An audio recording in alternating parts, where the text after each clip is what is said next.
প্রিয় দর্শক, এই হচ্ছে সেই আয়নাঘর, যে আয়নাঘরে শত শত মানুষ গুম করে এখানে রাখা হতো এবং বছরের পর বছর তারা এই অন্ধকার গহীনে থেকেছে।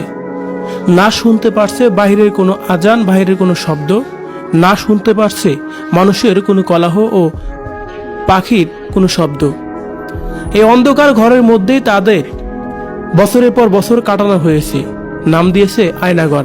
কিন্তু এই আয়নাঘরে কঠিন এক অন্ধকার, সবসময় অন্ধকারের মধ্যেই থাকতে হয়েছে তাদের। সত্যি এই আয়নাঘর থেকে যারা বেরিয়েছে তাদের বর্ণনাগুলো শুনলে যেন রীতিমতোই গায়ের লোম দাঁড়িয়ে যায়। কতটা কষ্টের মধ্যে দিন পার করতে হয়েছে তাদের।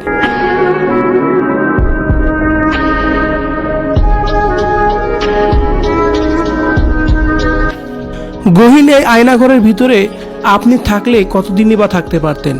অন্ধকার এই ঘরটি দেখে আপনার কি মনে হচ্ছে যে বাংলাদেশের জেল হাজতে তো এমন নেই? প্রিয় দর্শক, শেখ হাসিনার এমন কর্মকাণ্ডকে আপনি কিভাবে দেখছেন? কমেন্ট করে জানিয়ে দিন কমেন্ট বক্সে।